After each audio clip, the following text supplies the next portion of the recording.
a Deus, podemos aplaudir o Rei.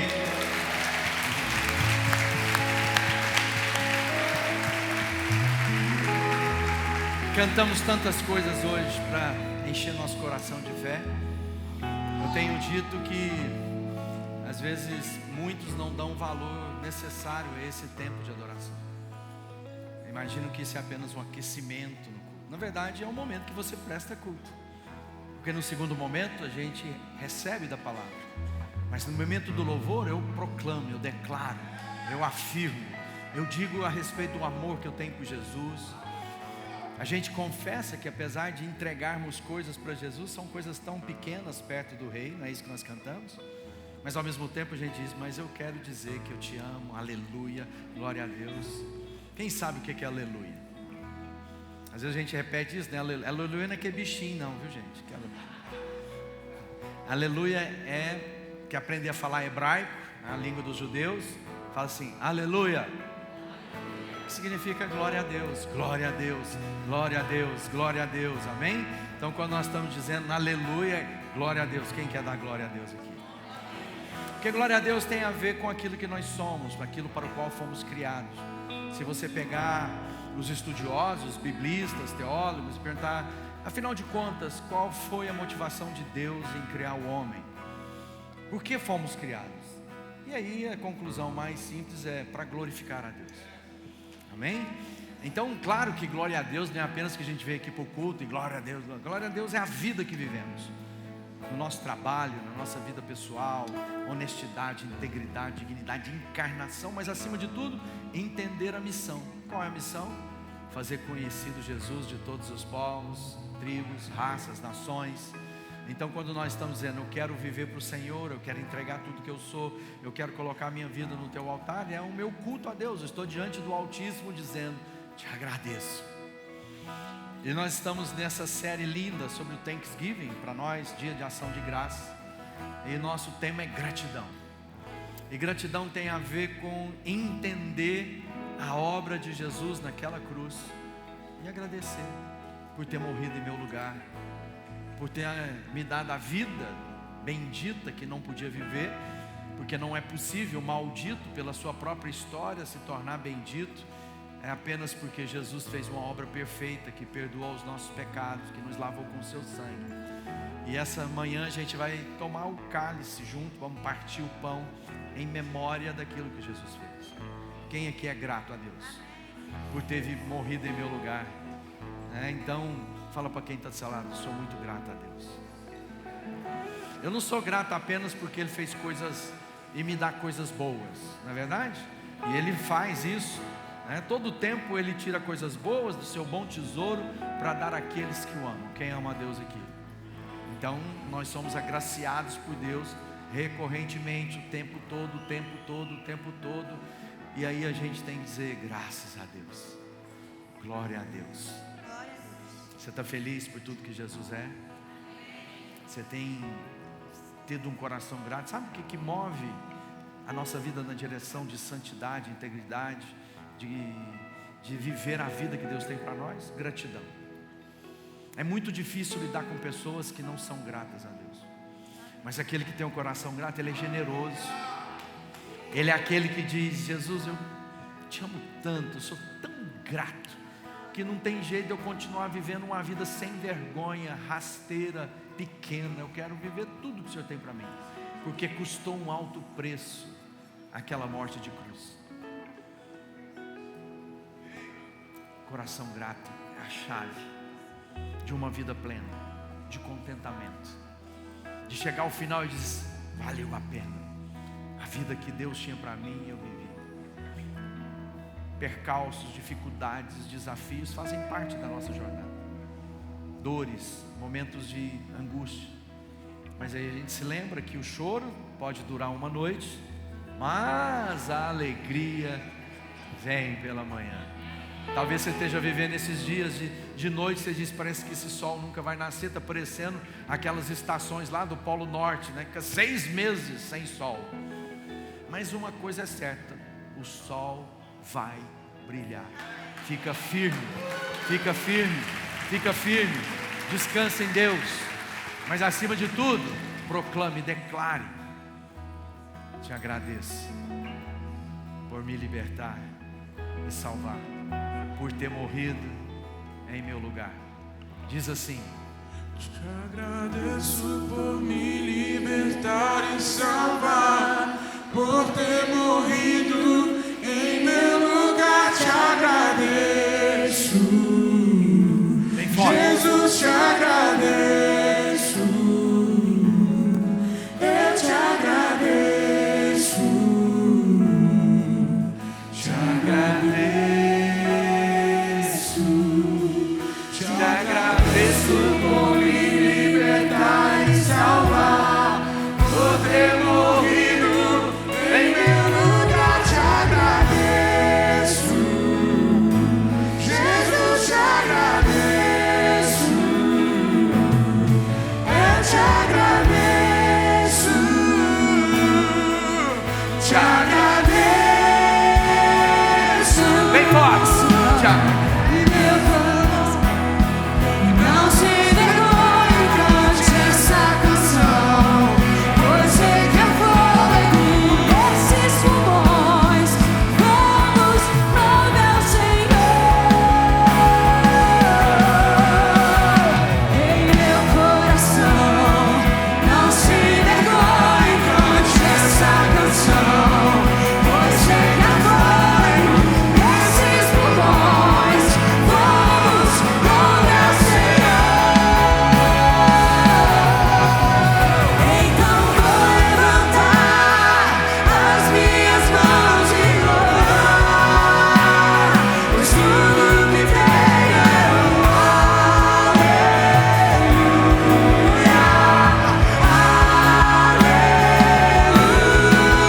Sei que é simples pra um rei, mas não tenho nada além de um coração cantando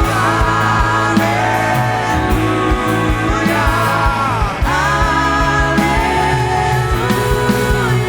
Então vou levantar Levanta. as minhas mãos e louvar, Declara. tudo que tenho é um aleluia, aleluia. Sei que é simples pra um rei, mas não tenho nada além de um coração cantando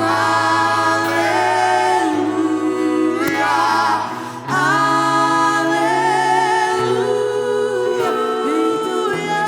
Por me libertar e salvar, por ter morrido em meu lugar. Te agradeço, Jesus, te agradeço,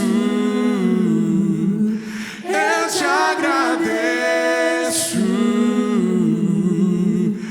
te agradeço. Aplaude bem forte ao Rei, Senhor dos Senhores, Deus forte, Príncipe da paz, Emmanuel. Oreba. Aleluia. Glória a Deus. E essa tradição nasce há muitos anos.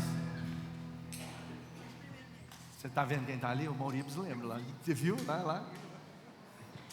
Bruno, Raquel. Você da época, né, da nossa época de começo de jornadas. Foi o Adão, lá no Despertar, gente. Você não tinha noção isso de tanguinha, não. Cumprimento o seu irmão com a tradição Sal da Terra. Pai do Senhor, high five. Pai do Senhor. Não é para pegar na mão, é para dar paz do Senhor assim, ó. Ó. Paz do Senhor. Se você quiser estender a paz e a graça do Senhor, amém? Glória a Deus. Sou grato a Deus por tudo que Ele tem feito. Fica de pé aí, Bruno e Raquel. São irmãos nossos, né? O Bruno e a Raquel.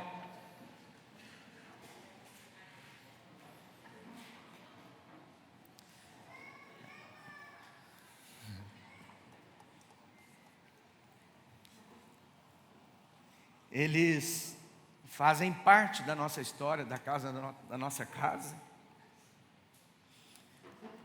Eles foram parte do acolhimento de Deus. quando a gente mudou para os Estados Unidos, né? Ele emprestou o carro dele para a gente viajar com a família. E o Bruno estava já há muitos anos pleiteando lá a mudança de status do visto dele nos Estados Unidos. E a primeira vez, depois de quantos anos? 14? 14 anos que eles estão lá pedindo a mudança de visto. E finalmente saiu lá o green card deles. Então eles puderam vir estar aqui com a gente no Brasil, né? Então até então eles não podiam sair de lá, porque quando você entra com o processo de mudança de status do visto, você não pode se ausentar dos Estados Unidos, porque às vezes se você tentar voltar, eles não deixam. Pode ser que eles deixem entrar, mas pode ser que não deixem, né? Eles não correram o risco e agora pela primeira vez, depois de 14 anos, vieram ver a família. Para quem não se lembra, né? Nós tivemos uma das séries que a mãe do Bruno tocou acordeão para nós aqui, né? Foi um tempo precioso. Sejam bem-vindos, obrigado pela amizade. Vocês são bênção, viu? Vamos aplaudir a vida do Bruno e da Raquel. Eles estão hoje lá na igreja diante do trono, né? Ele é líder dos jovens lá, não é isso? Do louvor, dos adolescentes. Tem que fazer os pré-adolescentes. A gente vai fatiando tudo. É tanto líder lá que eles têm que diminuir. Não, você vai ficar só com os de 11, 12, o outro fica de 13 a 14. E o Bruno é um amigo, um querido. Ele sempre foi parte dessa família, né? Esteve conosco muitos anos. E a vinda deles aqui hoje, para nós é um milagre de Deus. E a gente é justamente nesses dias de glória a Deus, graças a Deus, né? Eu falei para ele ali, a hora que ele chegou, falou assim, gratidão a Deus, né? Deus honrou a vida deles.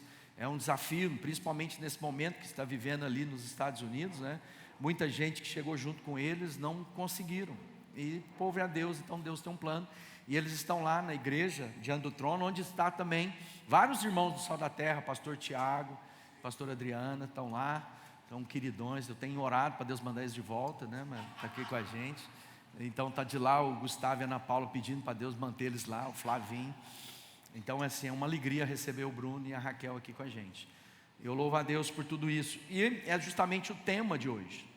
A gente falou semana passada sobre esse dia que foi estabelecido lá, né, nos séculos e séculos atrás, onde os crentes que chegaram da Europa e foram à busca da terra prometida, que é os Estados Unidos, naquele primeiro momento morreram muitos deles, mais da metade morreram quando chegaram nos Estados Unidos, chegaram na região de Boston, muito frio, né, e ali faleceram e tiveram que trabalhar, semear a terra, plantar. Lembra que séculos atrás a agricultura é o grande combustível de qualquer nação. Às vezes a gente pensa que a tecnologia, se não tiver comida não adianta ter computador, não adianta ter internet rápida.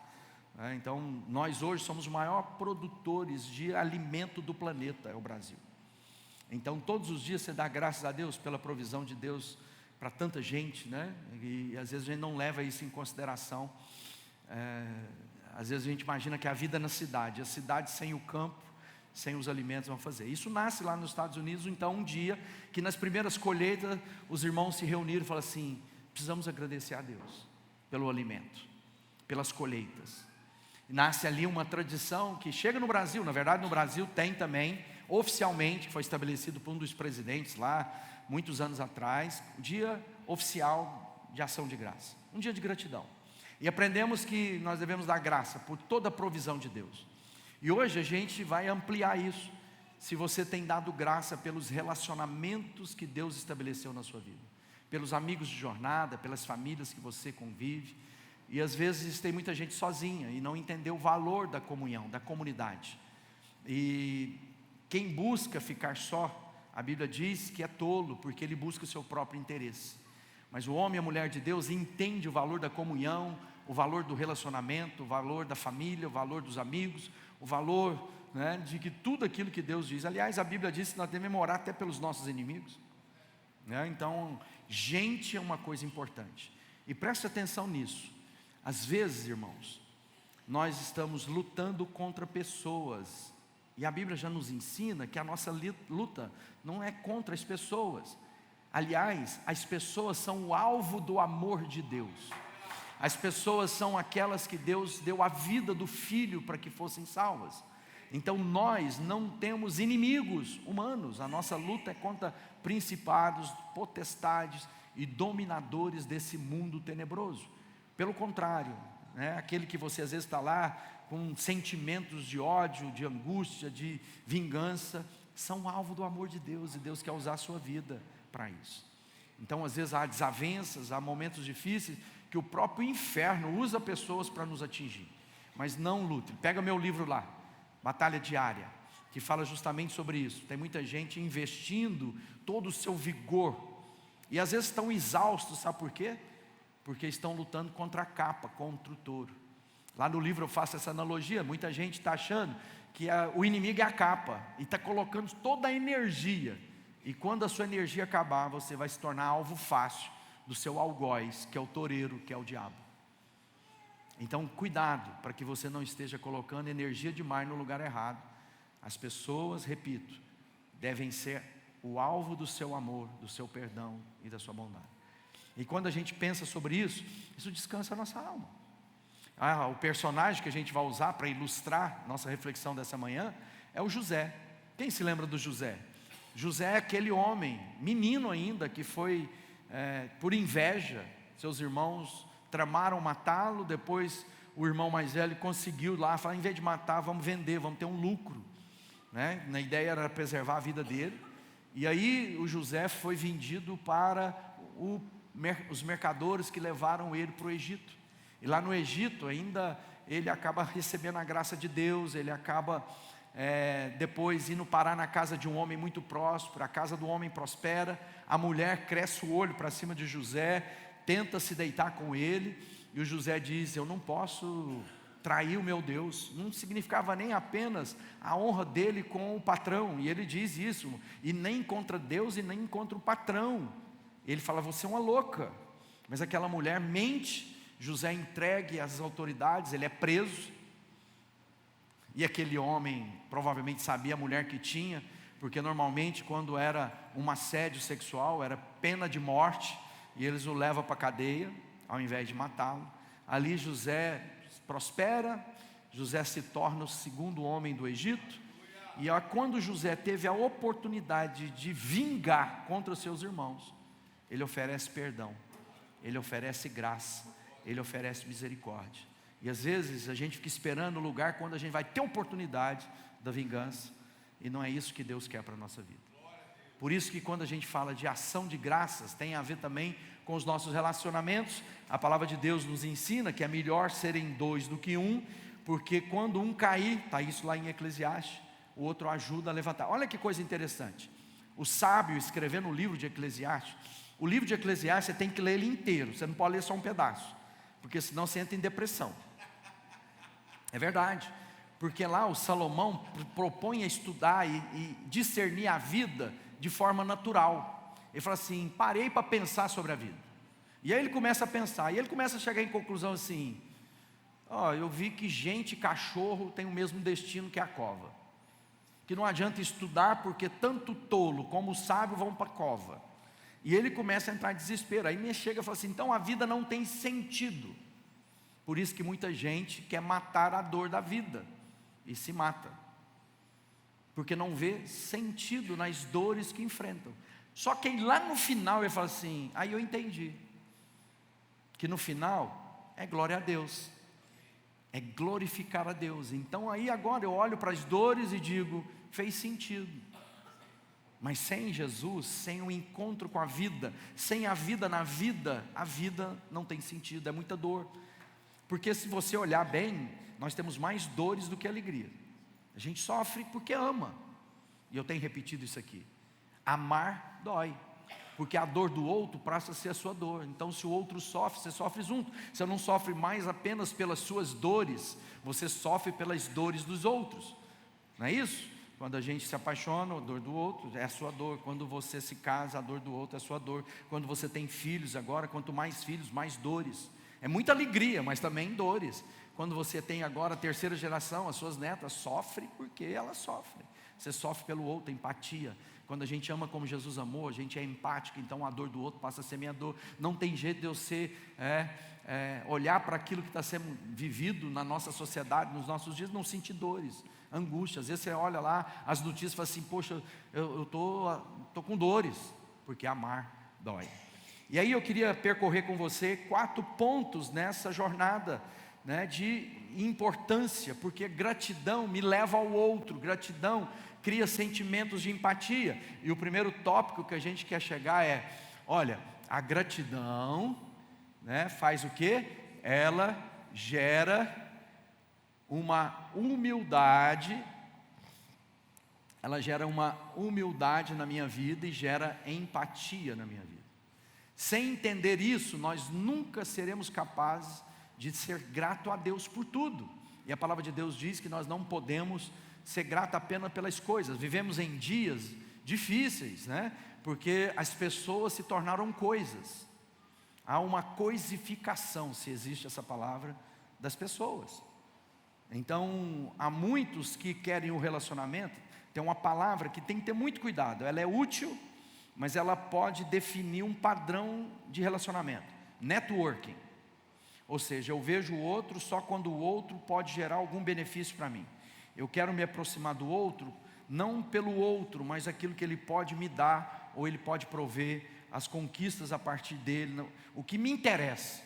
E a palavra de Deus diz que nós não somos esse povo, que olha para o outro apenas o lucro que ele pode me dar. Eu olho para o outro como uma figura de Deus encarnada. É isso, nós somos imagem e semelhança de Deus. Então, quando eu entendo isso, a minha relação muda com a vida e com as pessoas.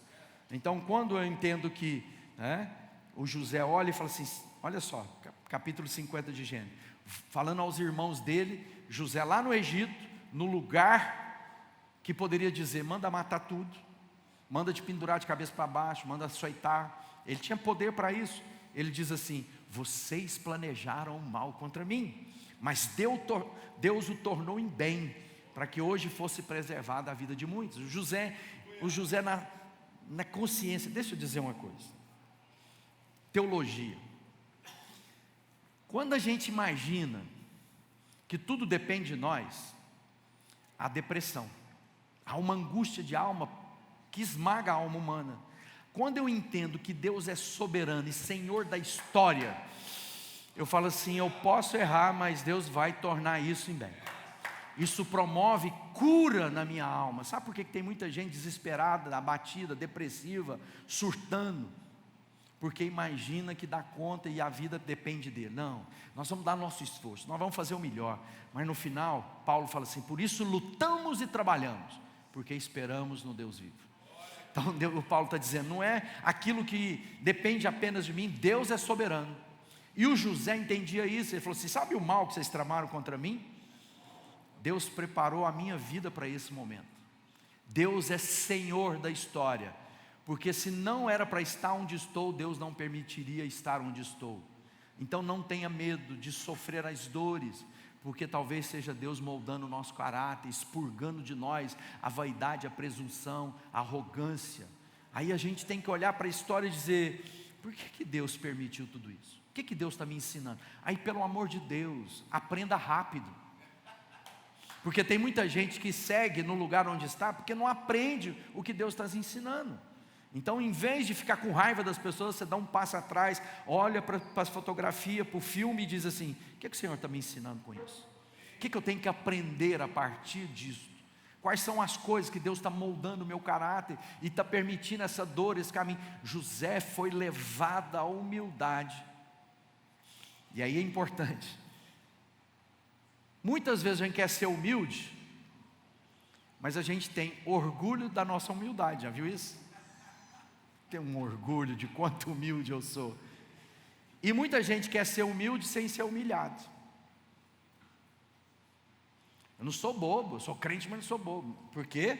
Porque eu não quero ser humilde. O segundo ponto é, a gratidão de Deus promove o que na minha vida? Reconciliação. E pacificação, promove paz. Ou seja, quando eu entendo isso, eu percebo o quê? Que aquilo que me levou a ser grato a Deus, me aproxima do meu próximo, porque agora eu não olho mais com os meus olhares, eu olho agora a partir da gratidão que eu tenho a Deus. Então tudo na minha vida passa a ser grato. Eu sou grato por me salvar, por ter morrido em meu lugar. E agora isso vai promover o quê? Primeiro, o entendimento que Deus é um Deus de reconciliação. Porque todo o esforço para nos levar a Deus foi dele. Tem gente que acha que fez, tanto que eu sou bom, eu escolhi um bom Deus. Não, foi Deus que te escolheu. Foi Deus que te interviu na sua história. Você estava lá pensando na sua vida, tentando tirar prazer, alegria. Você estava lá se esforçando, genuinamente às vezes. Você estava lá sincerão, tentando viver a vida. Onde que é a vida que vale a pena ver? É por aqui, você empenhava. Mas Jesus entrou na sua vida. Eis o Cordeiro de Deus que veio ao mundo. Jesus que tomou a iniciativa. O Antigo Testamento, muita gente fala assim, aquele tempo era o tempo da lei. Não, era o tempo inteiro. Leia a Bíblia. É o tempo inteiro Deus buscando o seu povo. É o tempo inteiro Deus vindo resgatar o seu povo. O povo desobedece, o povo se esquece de Deus, o povo se rebela contra Deus. E lá vai Deus em busca, lá vai Deus em trazer o povo dele de volta para ele. Então Deus é um Deus que se aproximou de nós, é um Deus que nos busca todo o tempo. Deus está em busca do seu povo. Então quem nos reconciliou com ele foi ele. Entende isso? E agora ele está dizendo, da mesma forma vocês receberam esse ministério, então vocês devem ser os que apontam reconciliação o tempo todo. Vocês, o Paulo escrevendo, falou assim, vocês receberam o ministério da reconciliação. E aí começa a apertar a gente, vai perguntar assim, qual foi a última vez que você foi um instrumento de Deus de reconciliar alguém com Ele? Porque agora Deus usa pessoas para isso, não é isso? Quem foi? Eu estava escrevendo a dedicatória do meu livro que vai sair agora, e a dedicatória é sobre Jesus, aquela série que a gente fez sobre Jesus. 4 biógrafos, que não são estilo literários de biografia que a gente tem no Novo Testamento, mas são as histórias que a gente sabe de Jesus. Então eles relataram sobre Jesus, e cada um deles tinha um objetivo, para falar com o povo, para explicar Jesus. Um fala, olha, ele é rei, olha, é o descendente de Davi. Aí João no Clímax fala assim, deixa eu explicar, ele é tudo isso, mas ele é o início de tudo. Nada que foi feito fora dele. Ele é o princípio de todas as coisas. Ele é o verbo de Deus. Ou seja, João chega lá e fala assim, ele é a palavra. Para falar, os gregos ficavam lá, o dia que você tiver conhecimento, o conhecimento vai te elaborar as palavras. A gente gosta disso, gente que imposta bem as palavras, que fala difícil. E Jesus falou assim, não, ele é a palavra. Antes de tudo existir, ele já existia. E aí, a pergunta que eu faço para você é, quem viu Jesus na sua vida? Porque agora nós somos as cartas vivas endereçadas à humanidade. Quem conhece Jesus? E eu fui me lembrar, ao fazer a dedicatória, aonde eu vi Jesus. Sem dúvida, o primeiro lugar que eu vi Jesus foi na vida da minha mãe. Depois, quantas pessoas pegaram na minha mão? Quantas pessoas caminharam comigo para mostrar esse Jesus na Bíblia? Quantas pessoas foram a encarnação de Jesus para mostrar perdão, para mostrar graça, para mostrar o amor, companheirismo, amizade? Quem são essas pessoas na sua vida? E quem você é na vida de outros? Você tem sido esse lugar que as pessoas dizem assim, primeira vez que eu vi Jesus foi na vida de você, foi na sua vida. Porque nós somos uma carta viva. Ou eles têm visto em nós murmuração, reclamação, toda hora praguejando. E isso nos motiva a levar ao próximo, né? Quando a Bíblia diz o quê? Cada um não cuide somente dos seus interesses, mas também dos interesses do outro. Paulo escrevendo aos Filipenses. Seja essa atitude de vocês, a mesma de Cristo, que embora sendo Deus, não considerou ser igual a Deus, era algo que devia se apegar, mas esvaziou, vindo ser servo, tornando semelhante a homens, e encontrado em forma humana, humilhou-se a si mesmo, e foi obediente até a morte, e morte de cruz. Olha só, ele está dizendo, você precisa ser como Jesus é. E Jesus não se usurpou de ser Deus, apesar de sê-lo, mas ele viveu entre nós como homem, serviu a nós como homem, mostrando a nós que tipo de homem nós precisamos ser. Ele está dizendo, você quer ver como é Deus? Olha para Jesus, não é isso? O Deus invisível, que ninguém pode ver, se fez visível e habitou entre nós, para que nós pudéssemos ver que Deus ama. Como? Vimos Jesus amar. Que Deus cura. Como? Vimos Jesus curar. Que Deus perdoa. Como? Vemos Jesus perdoar. E agora Ele está dizendo, assim como o Pai me enviou, eu envio vocês. Ele está dizendo, da mesma maneira que eu revelei o Pai, vocês devem revelar o Filho. Quem quer esse tipo de gente? Fala assim, eu quero.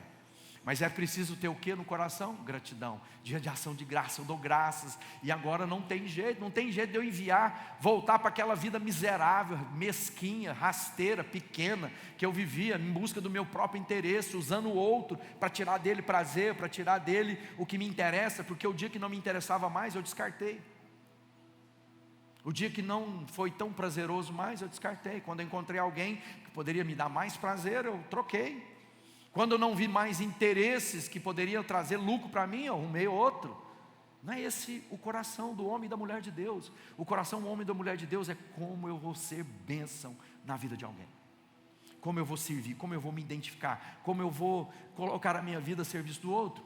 Então quando a gente pensa nisso, eu entendo que a gratidão me motiva a servir ao meu próximo.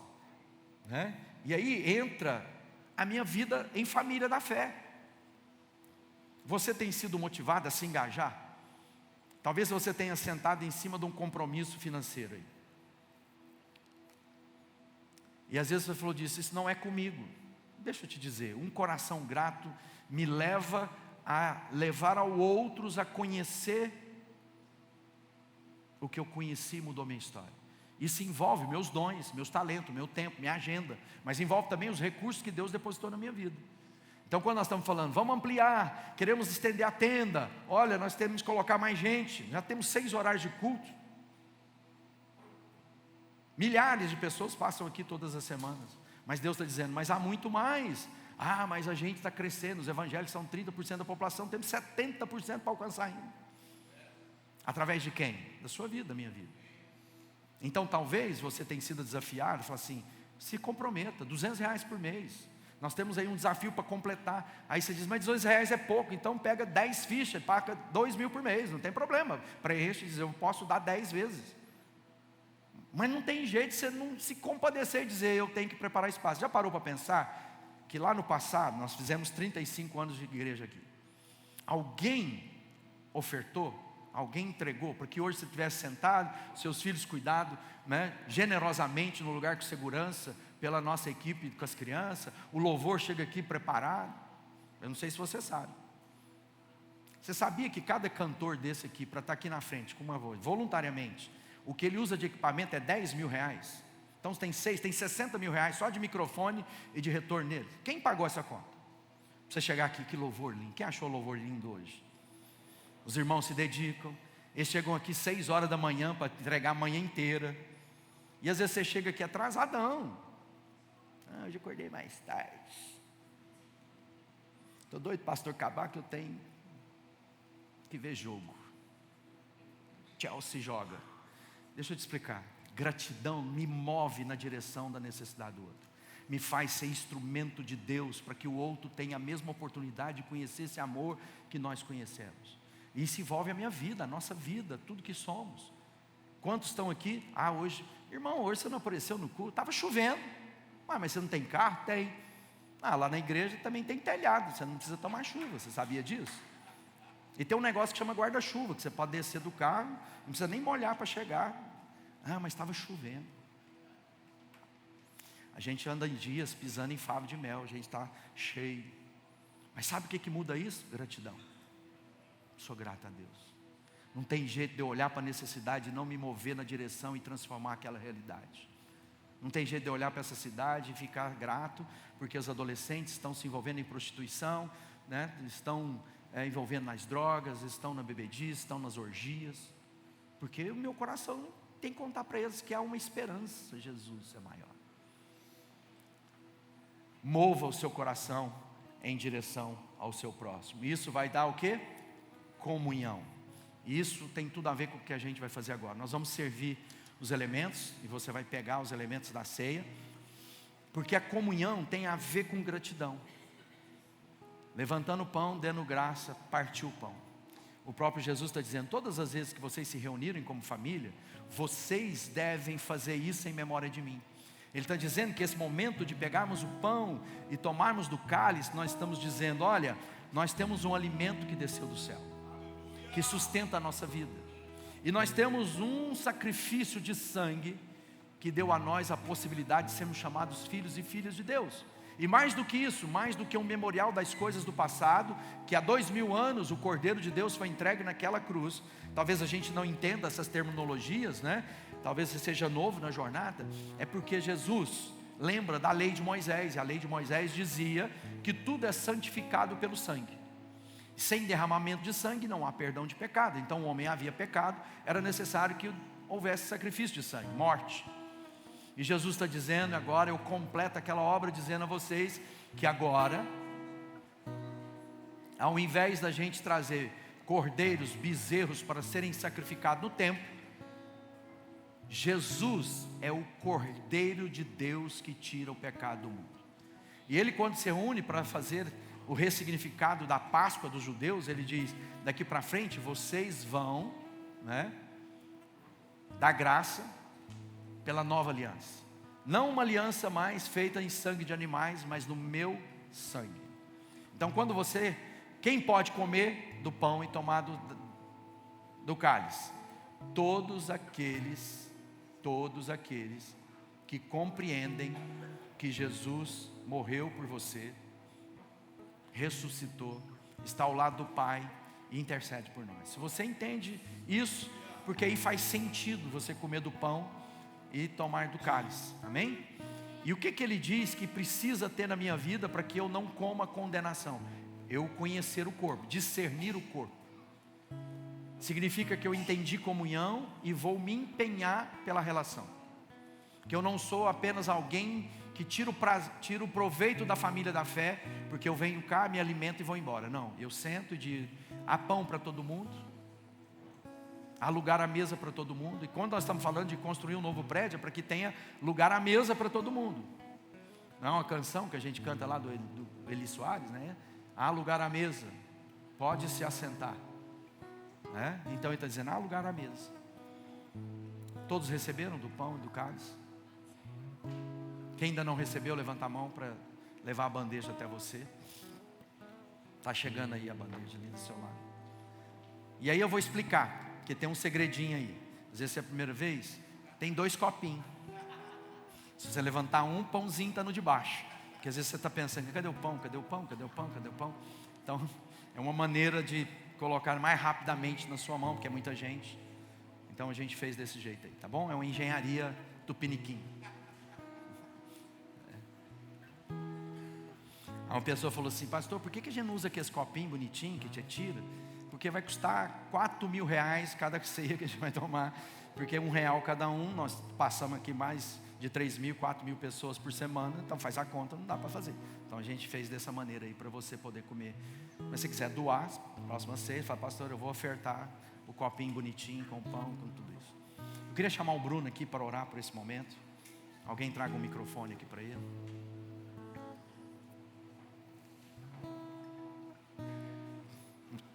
Vamos fazer isso juntos aqui.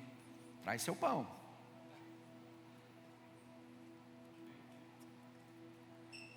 Nada melhor do que uma mulher sábia, né? Tá aí. Vamos ficar de pé. Cadê o microfone? É difícil não chorar. Dá graça pelo pão para nós. Acho que está ligado. Você pode levantar seu cálice e o pão.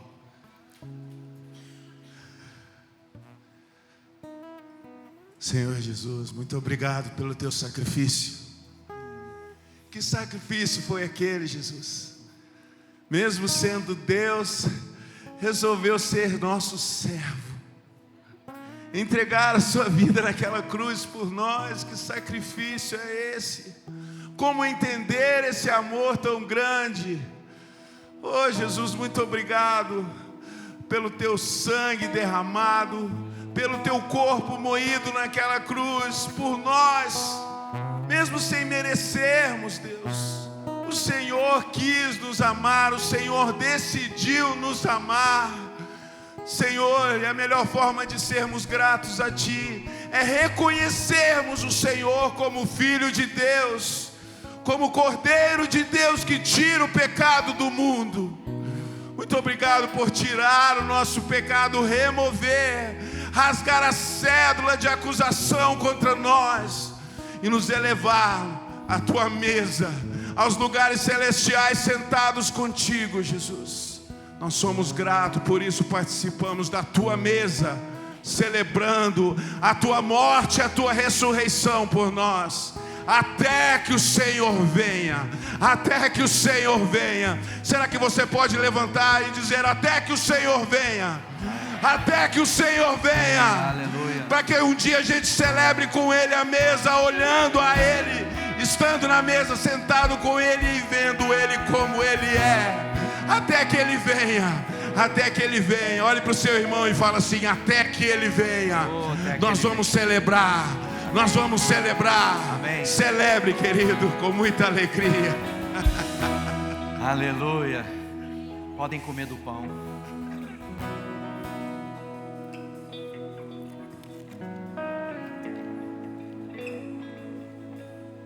Peguem o cálice agora. A gente vai cantar esse refrão juntos. Te agradeço. Te agradeço por me libertar e salvar, por ter morrido em meu lugar. Te agradeço, Jesus, te agradeço. Eu te agradeço, te agradeço. Nome do cálice. Agradeço por me libertar e salvar, por ter morrido em meu lugar. Te agradeço. Declara bem forte. Jesus, te agradeço. Eu te agradeço. Te agradeço. Passa os copinhos para os laterais. Nós somos muito gratos a Deus por tudo que Ele tem feito. Esse final de ano, muitas coisas se encerrando as temporadas, né? E a primeira temporada que se encerra é do Café com Amigos, que vai ser agora sexta-feira. Eu vou palestrar e o tema vai ser constância, como tornar seguidores, o segredo silencioso que torna seguidores em líderes eficazes. Amém? Então venha, traga um amigo, uma amiga que pode participar com a gente, vem tomar um café, 7 às 8 da manhã, e você vai poder aplicar isso no seu trabalho, na sua empresa, na sua vida como chefe de família, como homem e mulher, né? Você vai poder fazer uso dessa palavra constância na sua história. Amém? Quero lembrar que nós fizemos 200 camisetas para o batismo. Então aqueles que se inscreverem antes vão ter a camiseta, e aqueles que não vão ficar sem, né? No final muita gente fala: eu quero batizar. Então passa ali agora no container e faça seu batismo. Se você quer fazer o compromisso de ajudar a gente, nós estamos precisando da sua ajuda. Nas 100 pessoas que precisam fazer uma oferta mensal de R$200, tem um totem ali com a televisão que está acompanhando, né, o desafio, a campanha. Você preenche, entrega para qualquer pessoa que está no crachá. Você pode entregar e lá tem caneta, você pode preencher. E lembrando que quinta-feira, o último culto de casais, né, Pastor Mauro Sérgio está chegando, foi fazer o casamento do filho lá no Japão. Olha que coisa bonita, né? Ela casou com uma bielorrussa. Então, bênção. Então, quinta-feira, quem é casado, namorado, você está convidado a estar no nosso culto final aí de temporada. Amém? Levanta a mão bem alto e fala: obrigado, Jesus. Eu te agradeço, porque eu sou o que a Bíblia diz que eu sou, que eu tenho, que a Bíblia diz que eu tenho. Eu posso todas as coisas que a Bíblia diz que eu posso. Que o amor do Pai, a graça do Filho o consolo e a instrução do Espírito Santo sejam sobre a sua vida. Daqui 2 semanas nós temos aí o Clube da Luluzinha, chá de mulheres, encerrando também uma temporada. Anota na sua agenda. Vai para o nosso Instagram, que tem todas as programações para você poder participar nesse final de ano. Deus abençoe.